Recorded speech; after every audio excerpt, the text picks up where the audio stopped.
तो हेलो बच्चों। इससे पहले हम जो बात कर रहे थे वो कर रहे थे रिफ्लेक्शन ऑफ लाइट यानी प्रकाश के परावर्तन की। अब हमारा जो टॉपिक है वो है रिफ्रैक्शन ऑफ लाइट यानी प्रकाश का अपवर्तन। तो रिफ्लेक्शन ऑफ लाइट जब इससे पहले हम बात कर रहे थे उसमें हमने मेनली क्या बात की थी। रिफ्लेक्शन ऑफ लाइट में जो हमारी मेजर बात थी वो ये थी कि जब बाउंस बैक ऑफ लाइट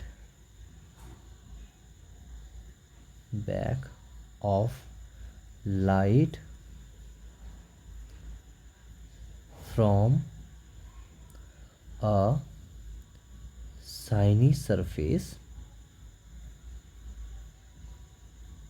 ठीक है, इन द सेम मीडियम,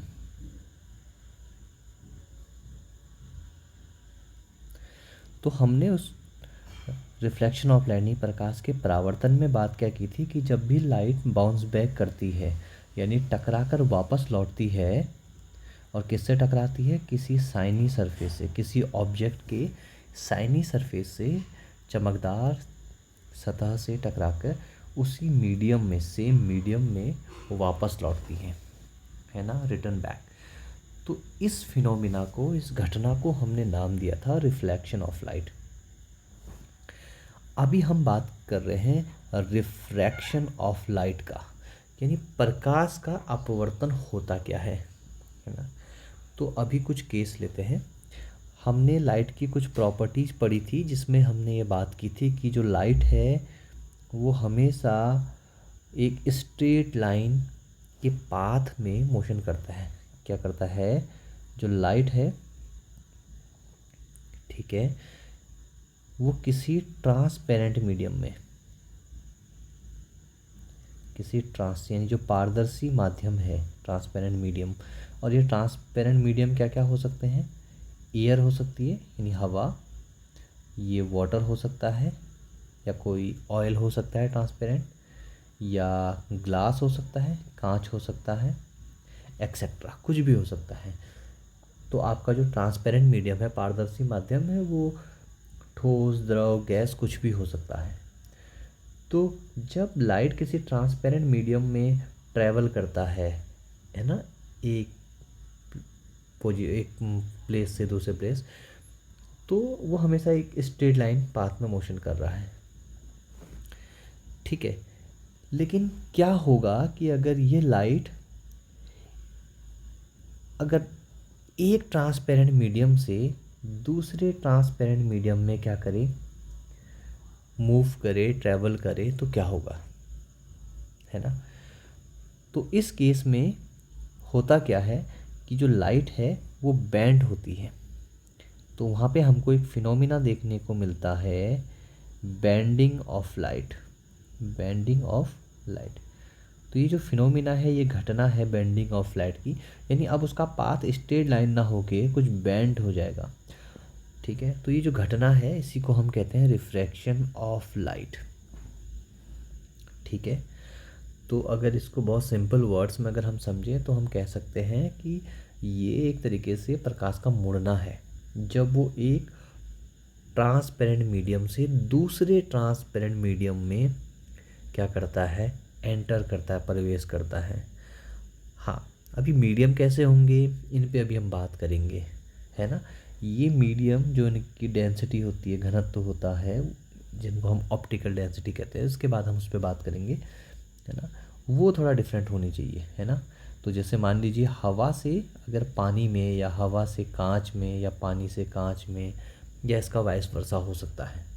जब लाइट किन्हीं भी इन एक मीडियम से दूसरे मीडियम में क्या कर रहा है, एंटर करेगा, ट्रैवल करेगा, तो उसका पाथ क्या हो जाएगा, बेंड हो जाएगा।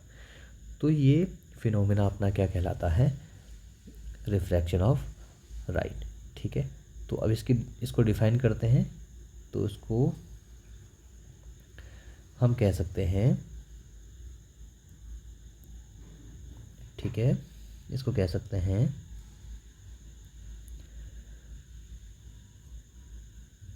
The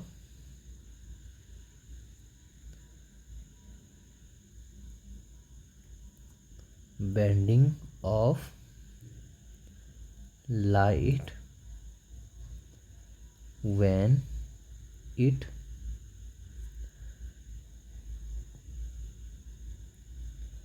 goes from one medium to another medium. और ये मीडियम कैसे होने चाहिए, दोनों ट्रांसपेरेंट होने चाहिए,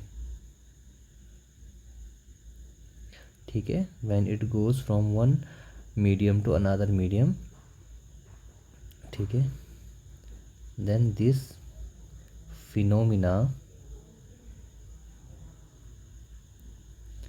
is known as refraction of light.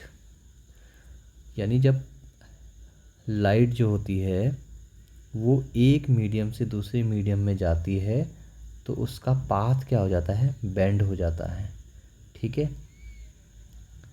तो इस फिनोमिना को, इस घटना को हम कहते हैं रिफ्रैक्शन ऑफ लाइट। अब इसका कुछ एग्जाम्पल देखते हैं, ठीक है।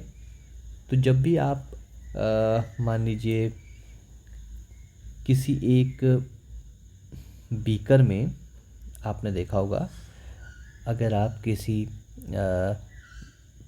बीकर में या किसी कांच के गिलास में अगर पानी भर दें और उसके एक बॉटम में एक कोई कॉइन रख दें तो ये आपको कुछ उठा हुआ दिखता है, ये उसकी एपरेंट पोजीशन है।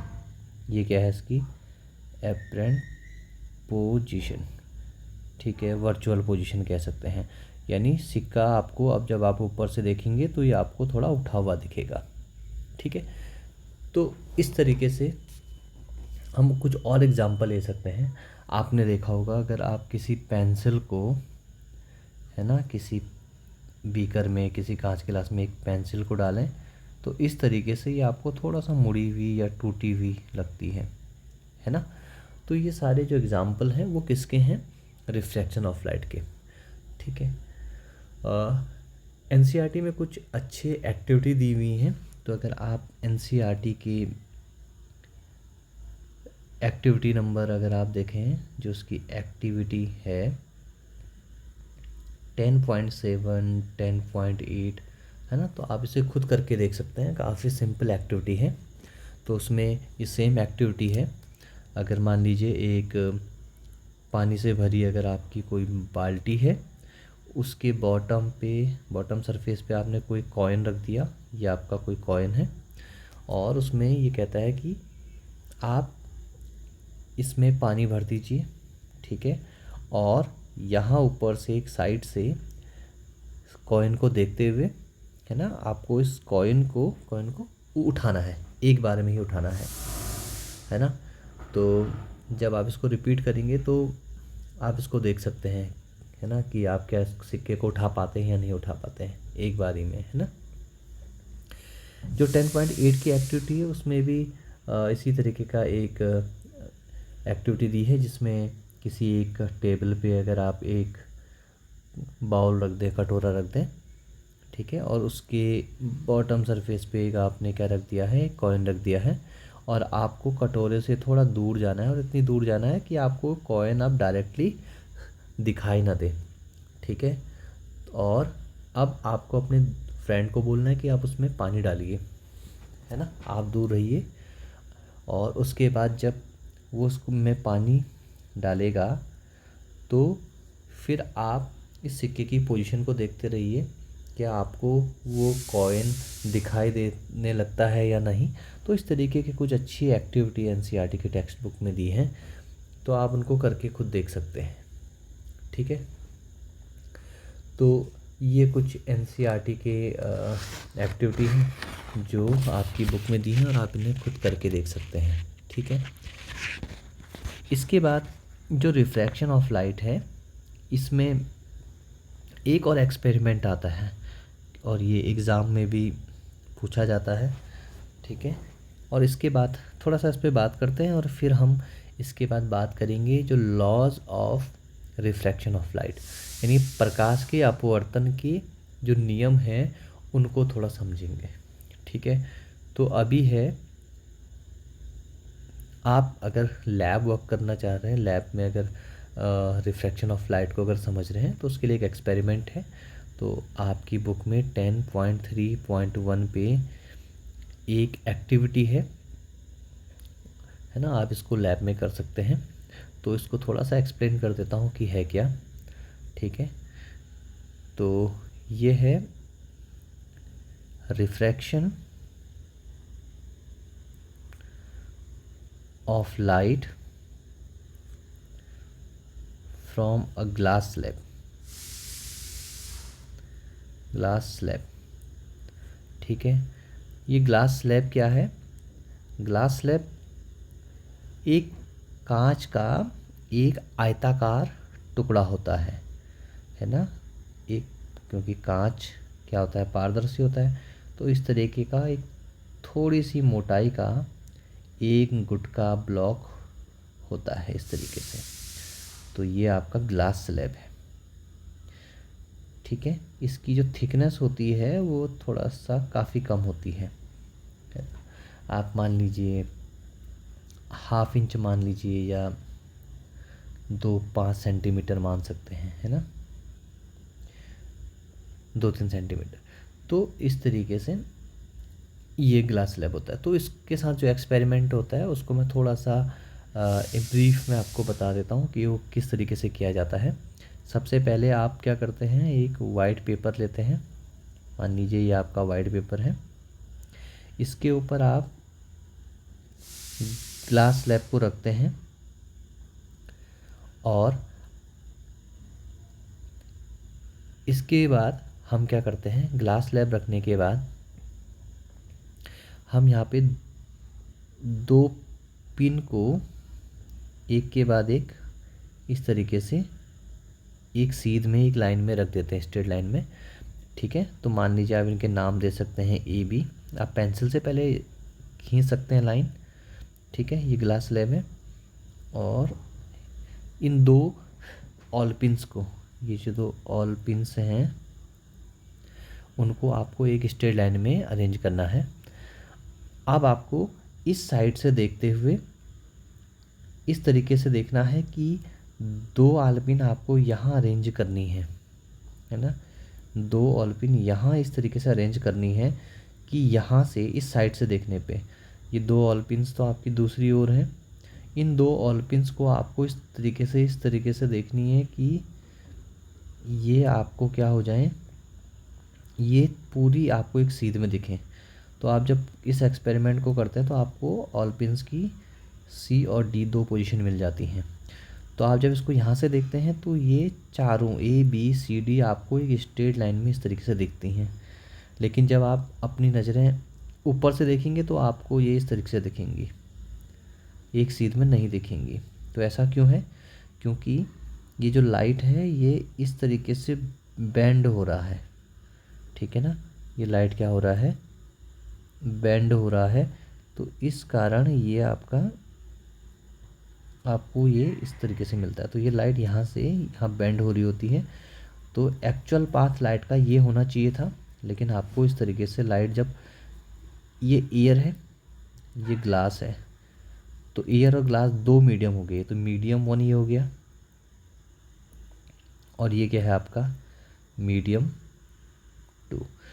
तो जब हमने से पहले पढ़ा है रिफ्रैक्शन ऑफ लाइट क्या होता है, एक मीडियम से जब लाइट एक मीडियम से दूसरे मीडियम में जाती है तो बेंड होती है। तो देखिए एक मीडियम तो यहाँ पे बन रहा है, एक पेयर ऑफ मीडियम, दूसरा पेयर ऑफ मीडियम यहाँ बन रहा है, यानी यहाँ पे ग्लास और ग्लास से फिर से एयर में जा रही है। तो यहाँ देखिए एयर से ग्लास में और फिर ग्लास से एयर में। तो इन दोनों सरफेसेस पे जब ये मीडियम चेंज हो रहा है तो लाइट बेंड हो रही है। ठीक है, तो इस तरीके का एक एक्सपेरिमेंट है जिससे हम रिफ्रैक्शन ऑफ लाइट को समझ सकते हैं। ठीक है, तो अभी बेंडिंग किधर की ओर होगी, कैसे होगी, इसको और बाकी किस तरीके से समझा जाए, तो इसको अभी आगे समझते हैं जब हम बात करेंगे जो laws of refraction of light है। ठीक है, तो ऐसा क्यों होता है इस पे समझते हैं। ठीक है, तो अभी बात करते हैं laws of reflection of light. Laws of refraction of light यानी अपवर्तन के नियम।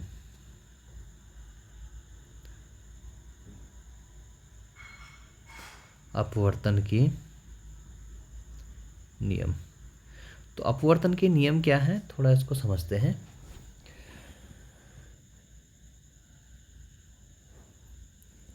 तो पहली चीज़ तो ये है कि ये जो इसमें ये घटना हो क्यों रही है।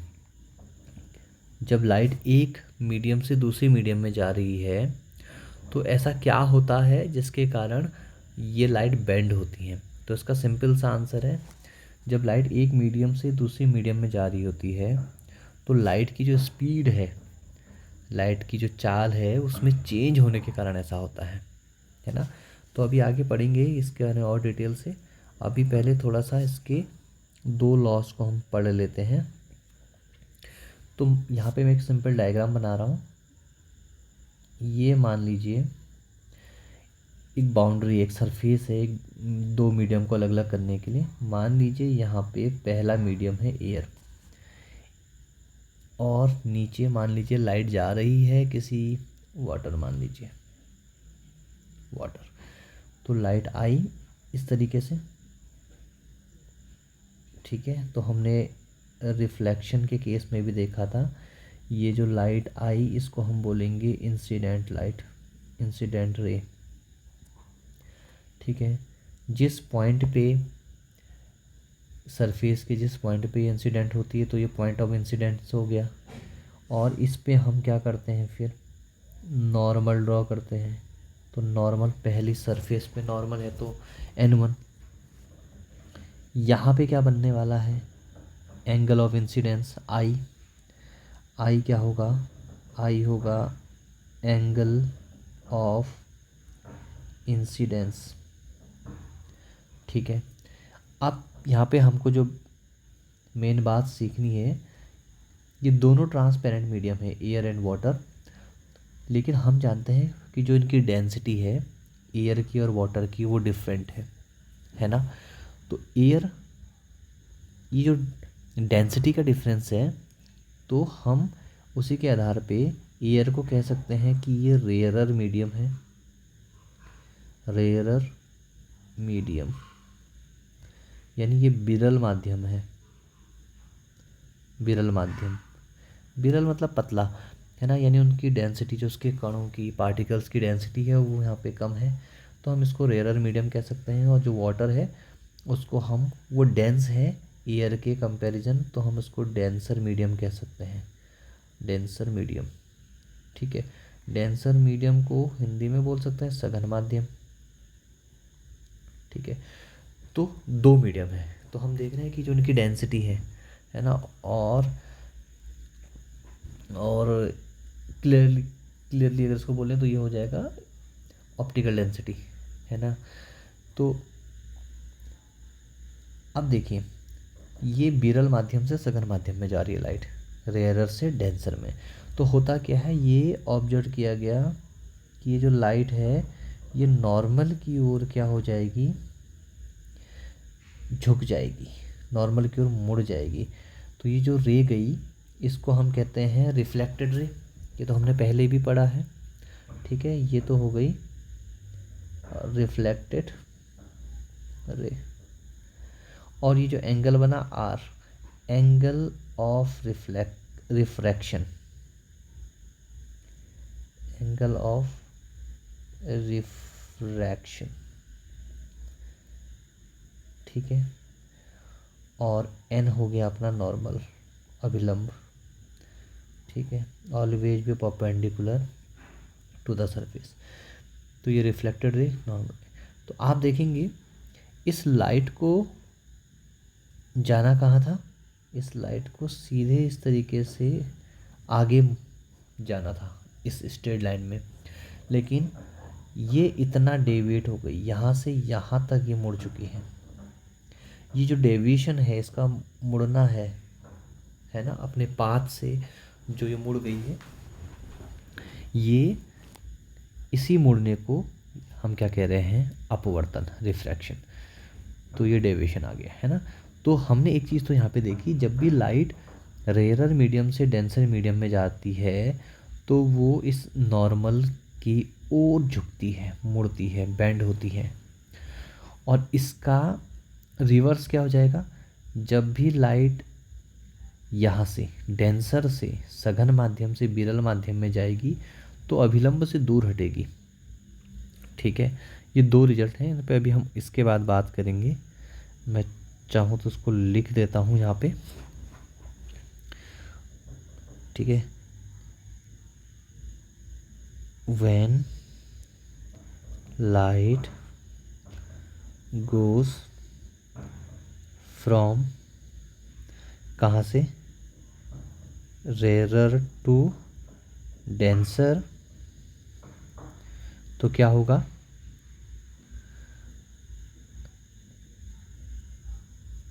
bend towards नॉर्मल, नॉर्मल की ओर झुकेगी। और जब डेंसर से रेरर में जाएगी, है ना, सघन से विरल में जाएगी, तो बैंड अवे फ्रॉम नॉर्मल, तो नॉर्मल से क्या हो जाएगी, वो अपनी दूर हट जाएगी। तो ये दो केस आपको याद रखने हैं, एग्ज़ाम में काफ़ी बार ये पूछा जाता है, ये इम्पॉर्टेंट रिजल्ट है, दीज आर इम्पॉर्टेंट रिजल्ट्स, ये जो आपको याद रखने हैं।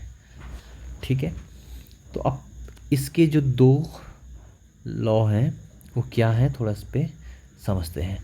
तो पहला तो सिमिलर है, जैसा कि हमने बात की थी रिफ्लेक्शन के केस में। इसका जो सेकंड वाला है वो काफ़ी मुश्किल बच्चों को लगता है, तो उस पर थोड़ा सा डिटेल में बात करेंगे। फर्स्ट वाला काफ़ी सिंपल है। फर्स्ट वाला क्या है, इंसिडेंट रे, जो रिफ्लेक्शन के केस में कहा था नॉर्मल, और सॉरी ये रिफ्लेक्टेड रे नहीं होगी, ये रिफ्रैक्टेड होगी, रिफ्रैक्टेड, सॉरी। तो ये जो रे होगी ये होगी रिफ्रैक्टेड, रियली सॉरी, रिफ्रैक्टेड रे। तो हम कह सकते हैं incident ray, normal and refracted रे all lies in the same plane. This is the first law. This is similar to the law which we discussed in case of laws of reflection, है ना। तो इसमें क्या कह रहा है, जो इंसिडेंट रे है, नॉर्मल है और रिफ्रैक्टेड रे है, ये सारे एक ही तल में होते हैं, एक ही प्लेन में होते हैं। ठीक है, ये तो पहला है, तो सिमिलर है, केवल रिफ्लेक्टेड की जगह रिफ्रैक्टेड रे हमने क्या कर दिया है, इंक्लूड कर दिया है। ठीक है, सेकंड क्या है, दिस इज़ इम्पॉर्टेंट। ठीक है, हमने रिफ्लेक्शन के केस में देखा था कि जो एंगल आई है वो एंगल आर के इक्वल होता है। यहाँ पे ऐसा नहीं होता है, आप देख रहे हैं आई और आर इक्वल नहीं है इस केस में। तो क्या होगा उस पर भी बात करते हैं। तो इस लॉ को कैसे लिखा जाता है उस पर थोड़ा हम बात करते हैं। तो इसमें ये कहता है कि जो पहली चीज़ तो समझिए, इसमें हम देखो डिफरेंस समझिए पहले। रिफ्लेक्शन के केस में क्या था, सेम मीडियम में लाइट क्या करती है, लौटती है वापस, रिटर्न बैक, है ना, बाउंस बैक। यहाँ पे दो मीडियम है, टू मीडियम्स, ट्रांसपेरेंट मीडियम्स। ठीक है, उस केस में angle I equal to angle R था। यहाँ पे ऐसा नहीं है, यहाँ पे बेंडिंग ऑफ लाइट है ना। उस केस में स्ट्रेट लाइन में लाइट स्ट्रेट लाइन में मूव करती है, यहाँ पे लाइट का पाथ बेंड हो जाता है। ये कुछ कुछ डिफरेंस हैं जो हमको समझने हैं। तो उस आधार पे यहाँ पे हम जब इसकी डेफिनेशन बनाते हैं तो हम यहाँ पे लिखते हैं for a colour of light, किसी एक खास रंग की लाइट के लिए, मान लीजिए आपने लाल लिया, येलो लिया, ब्लू लिया, कोई भी आपने, क्योंकि ये बात समझनी पड़ेगी कि जो अलग अलग कलर की लाइट है उनकी स्पीड किसी मीडियम में क्या होगी, डिफरेंट हो सकती है ना। तो हम कह रहे हैं कि for a definite colour of light and a pair of, या सर्टेन कह सकते हैं, पेयर ऑफ मीडियम, ठीक है। पेयर ऑफ मीडियम क्यों कह रहे हैं, क्योंकि रिफ्रैक्शन के केस में आपको मीडियम यानी माध्यम, दो माध्यम तो होंगे ही होंगे, तो इसलिए मैंने पेयर ऑफ मीडियम भी लिख दिया है। तो हमने डेफिनेशन की शुरुआत में दो चीज़ें फिक्स कर दी हैं। पहली बात, एक्सपेरिमेंट करने के लिए आप किसी एक खास कलर की लाइट ले लेंगे, ठीक है, उसके लिए आप एक्सपेरिमेंट रिपीट कीजिए। दूसरा हम कह रहे हैं कि पेयर ऑफ मीडियम, एक निश्चित है ना, सर्टेन पेयर ऑफ मीडियम को हमने ले लिया। तो ये दो फिक्स कर दिए अगर आपने, तो कहते हैं इसके आगे medium the ratio of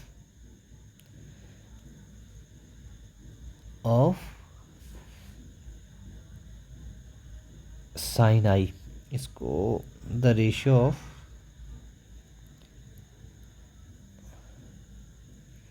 sine I and sine R is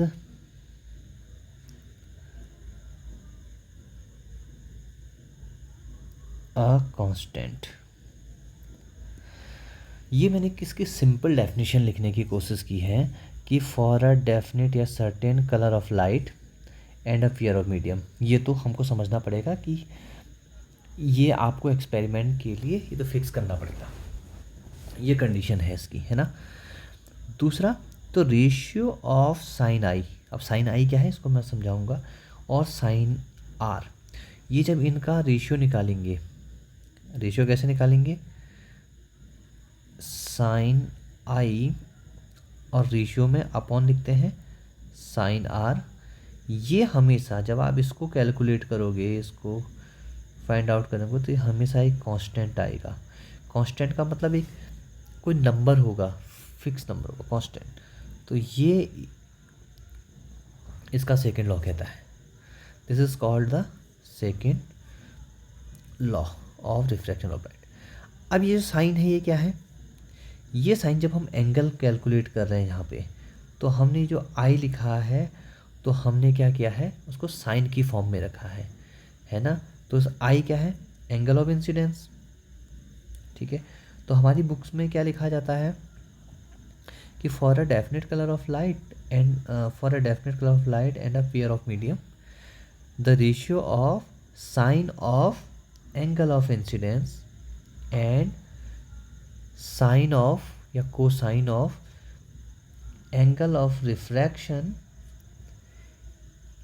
is always a constant. वो कांस्टेंट आएगा। आप फॉर एग्जांपल इसको समझते हैं, मान लीजिए आपने इस एंगल को चेंज किया, तो ये एंगल भी उसी प्रोपोर्शन में, उसी रेशियो में क्या होगा, चेंज हो जाएगा। तो जो नंबर, अगर आपने ये दो चीज़ें चेंज नहीं की, कौन कौन सी, आपने मान लीजिए आपने रेड कलर की आपने कोई लाइट ले ली, रेड कलर की लाइट ले ली, और मीडियम एक एयर ले लिया, एक वाटर ले लिया, तो ये तो फिक्स कर दिया आपने। अब इन दो चीज़ों में आपको चेंज नहीं करना है। अब आप क्या करिए, जो रेड कलर की लाइट की है उसको अलग अलग एंगल से डालिए, यानी आई का वैल्यू हो सकता है 60 हो या 30 डिग्री हो, कुछ भी हो सकता है। तो आपको आर का भी कोई वैल्यू मिलेगा, है ना। आर जो एंगल है उसका भी कुछ वैल्यू मिलेगा।